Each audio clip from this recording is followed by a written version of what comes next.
Hey everyone, welcome back to my channel. My name's Sophie and today's video is going to be a Christmassy festive themed reading vlog. So in this video we're going to go to Bath Christmas Market, we're going to put the Christmas tree up and decorate the house for Christmas, and we're also going to be reading some Christmassy romance books. So before I get into what books I'm going to be reading for this video, please remember to like this video if you enjoy it and subscribe for more bookish content.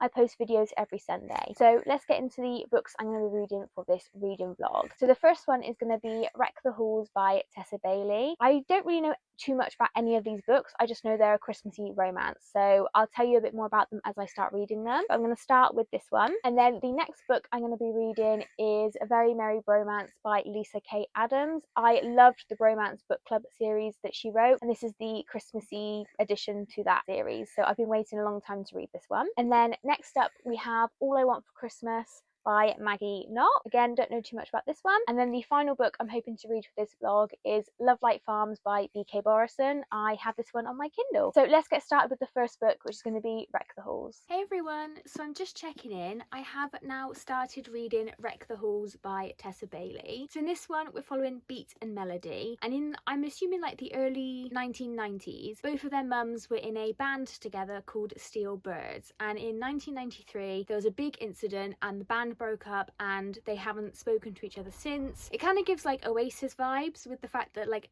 all the people in this world want this band to get back together, do a big reunion, but they don't have a nice word to say about each other. Like Beat says his mum has a room dedicated to like all their accolades, and she has like scratched out Melody's mum's face in all of them, so they don't get on at all. And Beat and Melody are the son and the daughter of these two women, and they first met when they were about 15 or 16 on like a show where they were interviewed about their mums, and because their mums are both so famous they get bombarded with emails and fans, and everybody wants them to try and get their mum's band back together. Beat is actually being blackmailed by his birth father and he needs to give him $800,000, so he decides to take up one of the reality show offers, and that's how Beat and Melody cross paths again, because they need Melody as well to reunite the two women to get the band back together. So that's the premise of this. So they're doing like a live show, reality TV show, and it's very like I'm only about 114 pages in. Melody has had a crush on Beat ever since she met him. When they cross paths again, Beat is very much attracted to her as well. They are both aware that the other one is attracted to the other one, but Beat wants to keep like the reality show and his life kind of separate. So that's where we've gotten up to so far. I am really enjoying this one. It's very festive, like they're at a gala and it's all Christmassy themed, which is really cool. And yeah, I think the romance is going to be really cute, and like I like the whole setup of this with they're trying to get their mums to get the band back together kind of thing. I've never really read anything like that, and it's quite nice as like a sort of, not even like the backstory because it is the main story, but it's nice that it's not just like there's other stuff going on in this other than just the romance, which is really nice. But yeah, I'm really enjoying this one. I do love Tessa Bailey as an author. I do find her books so easy to read, and that you know you're gonna have a good time with them. They're not like the best books ever, but like they're just fun for what they are. So yeah, I'm really enjoying this one so far, and yeah, I'll check back in with you guys when I've read a little bit more. Hey guys, so I'm just checking back in. I have now finished Wreck the Halls by Tessa Bailey. I'm gonna give this one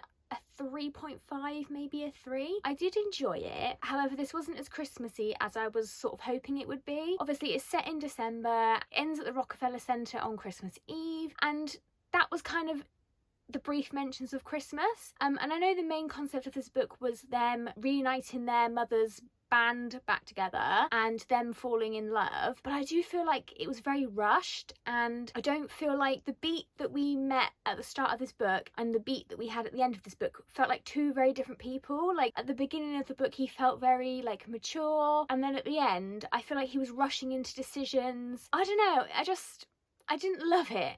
Like I like them as a couple, but I just didn't love him at the end of this book. I feel like he was kind of like a different person. But yeah, I did enjoy the concept of this book. Again, Tessa Bailey, she's just quite an easy author to read. She's definitely trying to expand on things when she's writing the more like sexual aspects of the book, because I mean there's only so many ways you can kind of write sex, isn't there really? So she's kind of adds some sort of different aspects in, and that's quite interesting to see. And it's nice to see like a supportive love interest as well, well. I'm trying to be a bit vague because I don't want to like give away what goes on, but it's nice that they were so supportive of each other. It just irritates me, again, the sort of third act breakup kind of thing is just miscommunication or lack of communication, and I just think things could be so easily avoided if you just talk to each other. And you know, in the previous chapter he's all about being honest with her and telling her everything, and then literally the next chapter just goes back on that, and it's just kind of, it gets a bit tiring. That's the one thing that tires me out about romance books. It's just like it's the same conflict every time. But yeah, I did enjoy this one, so I think a 3.5 or a 3. I think I'm gonna have to sit on that one. But yeah, that's this one done. So I think the next one I'm gonna pick up is A Very Merry Bromance by Lyssa K. Adams. I've got no idea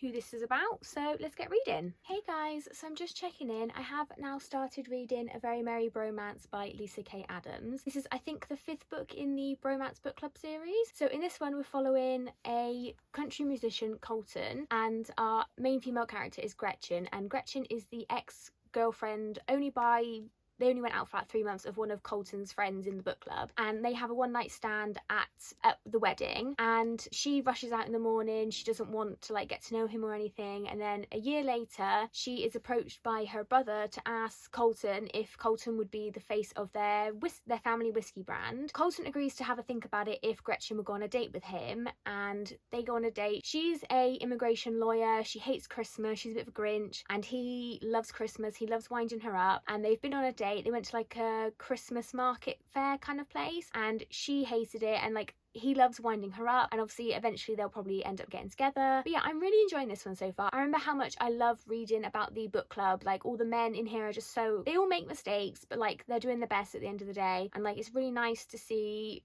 really good male friendships, and like all the girls are so supportive of each other as well, and it's really nice to see Gretchen like standing up for herself, like to her family and things like that. But yeah, I'm really enjoying this one so far. Very Christmassy from the get-go, which I'm really enjoying. But yeah, I will check back in with you guys when I've read a bit more. Hey guys, so I'm just checking back in. I have now finished A Very Merry Bromance by Lyssa K. Adams. I'm gonna give this one 4 stars. This kind of sits the same as the rest of this series. I absolutely love this one. I really enjoy Lyssa K. Adams' writing style. I really enjoy the characters that she makes, and how everyone in the first book you see again in the later books, so it's like one big found family. I love in this one how she explored how some families, just because they're your blood, you don't owe them anything. Some families are very toxic, and how like abuse when you're a child can affect you later on in life, and how important it is to surround yourself with people who genuinely care about you. And this is where like the found family aspect comes in. I really enjoy the sort of the contrast in Colton being a music star and having millions and millions of pounds, and then our main female character Gretchen, she was a lawyer. She comes from a very rich family, but she's kind of turned her back on everything to do with them for reasons that you discover in this book. And I like the contrast and how they kind of like changed each other for the better, and like they really suited each other. And yeah, I just love seeing all the characters from the previous books. I just really love this series, and I think this series has something for everyone. So this one was like Grumpy Sunshine. We've got a couple of second chance romances. We've got like enemies to lovers. This series really does have something for everyone, and I highly recommend it. The first one is the Bromance book club, and yeah, absolutely fantastic. So yeah, 4 stars for this one. The next book I'm going to be reading for this vlog is All I Want for Christmas by Maggie Knox. I have no idea what this one is about, so I'll start reading and I'll check back in with you guys when I've got some thoughts about it.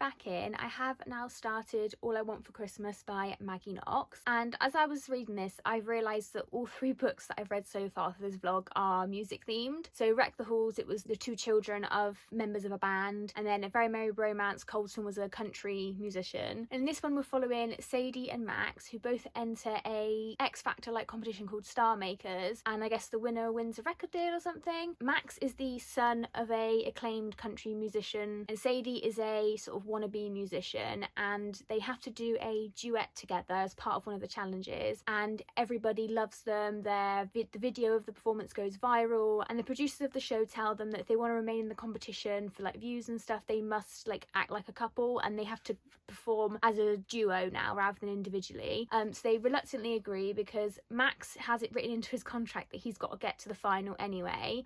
So they would eliminate one of them, and that would be Sadie. So she decides like, if it's this or nothing, I'll kind of take this, because this is her sort of last chance at becoming a musician. And then we kind of go from this as a fake dating trope, enemies to lovers. I will say that I'm not really a big fan on Sadie. Prior to this novel, they met 6 years ago in a bar, and she was performing in the bar, and he spoke to her and said like, so she was quite nervous, and he spoke to her and said like, oh, I'll be in the crowd, just look for me, and then afterwards I'll speak to some like basically people he knows in the industry and like get her name out there. And then when she goes to perform, he actually leaves the performance with another woman. Now she has held this grudge for like 6 years, and he doesn't actually remember this encounter until she tells him about it. And I do have to say, like, why would you just trust a random stranger anyway?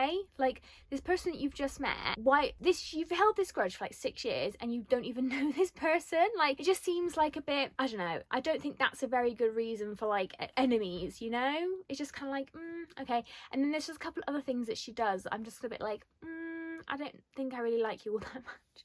I don't know, I'm not sure on this one so far. It is definitely going to be quite a quick read. Like, I read almost 90 pages already, so this isn't going to take me too long to read, and hopefully Sadie becomes a bit more likeable as we go on. But yeah, I am enjoying this one so far. This is definitely very festive. So the first chapter, we were in the 1st of December, and we've just we're already at the 25th of December already, and they're maybe spending the holidays together because she can't fly back to her family and he doesn't want to spend the holidays alone with his father, so like he invites her even though they don't really get on. Like, it's just a bit odd.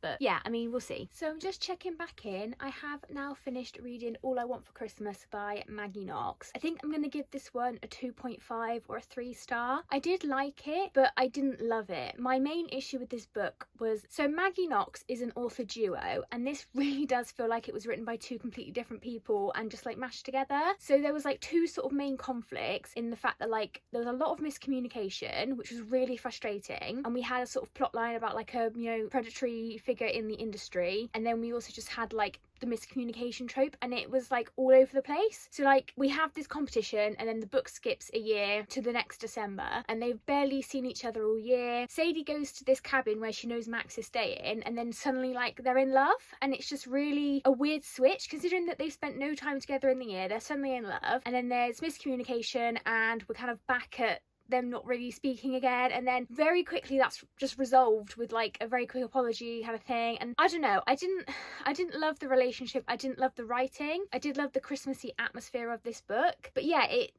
I did like it. It was a quick read, it only took me a couple of hours to read, but yeah, it's not really one that I would sing the praises from the rooftops kind of thing. Like, it was okay. At the end of the day, I bought this for like £1 in the works, so it's no loss for me that I didn't love it. But yeah, it's a bit of a shame really, because I did think I was gonna really enjoy this one, but yeah, 2.5 or a 3. I haven't decided on that rating yet. So the next book I'm going to be reading for this vlog is Lovelight Farms by BK Borison. I don't actually have it with me, it's on my Kindle, so I'll check back in with you guys when I've started reading that one. Hey guys, so I'm just checking in. I have now started reading Lovelight Farms by BK Borison. I'm reading it on my Kindle. I'm 40% through so far, and I am liking it. I just don't really feel all that connected to the characters. So we're following our main character Stella, and she's the owner of a Christmas tree farm that's struggling to make ends meet. They're really struggling for money, and she's kind of desperate, and she applies for a sort of like, an influencer will like come to the farm, do some posts about it, and it's basically like free advertising, and then they can also win £100,000,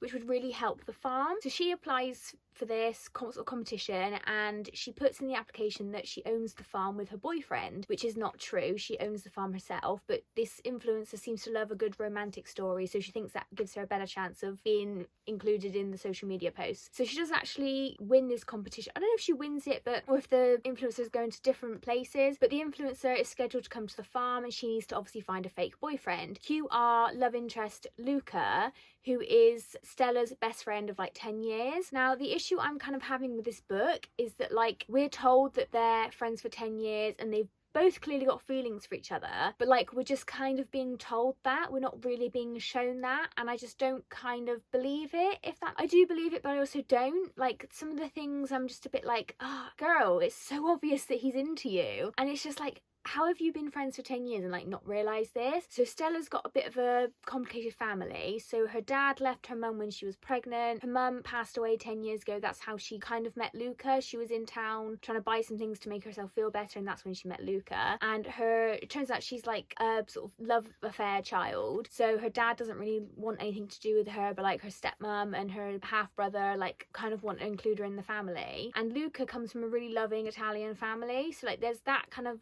difference between the two of them, and I think she struggles with like being wanted. So like she knows that her dad doesn't want her, and then like her stepmom sort of says something like, oh, both of my children, like including Stella in that, and Stella goes kind of like whoa, and you can kind of tell that she's not used to being wanted. I think her dad walking out on her mum and not being interested in her has really affected her, and I think that's why she's kind of blind to Luca's feelings. Like she can't imagine anyone wanting her.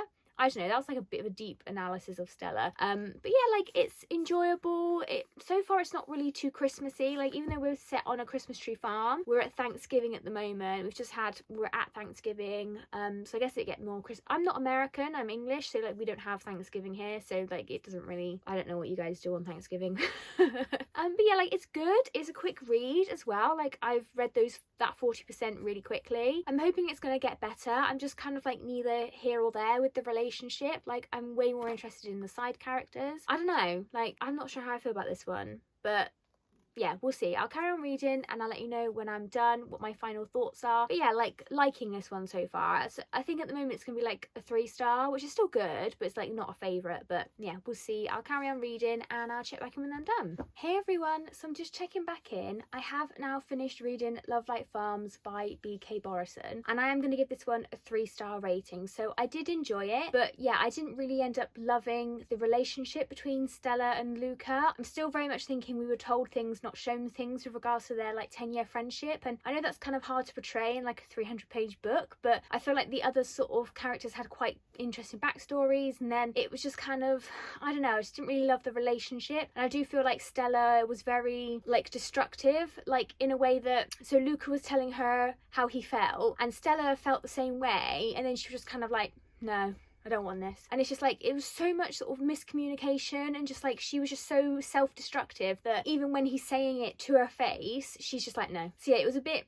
I feel like that, I mean, if you cut that out of the book, there wouldn't really be much of a book. But yeah, I just didn't really love that. I do struggle with friends to lovers, I think, because you just don't really get to have the build up of the friendship, whereas like when it's two characters that have just met, you see them develop like the friendship first. And yeah, so I didn't love this one, but I did really love the other characters. I love the setting of like the Christmas tree farm. I love the small town. So I am going to continue on with this series eventually. I know that the next one is like a spring romance, so I'll probably read it around then. I know it follows one of the characters in this book. So yeah, I am really interested in continuing. I just didn't love this one. So yeah, that's that for Lovelight Farms, and that is going to be it for this reading vlog. So I hope you've enjoyed. If you've made it this far, please don't forget to like if you've enjoyed it and subscribe to my channel for more bookish content. This is going to be my last video now before Christmas, so I hope if you're watching you have a lovely Christmas, and I'll see you in the next one, guys. Bye!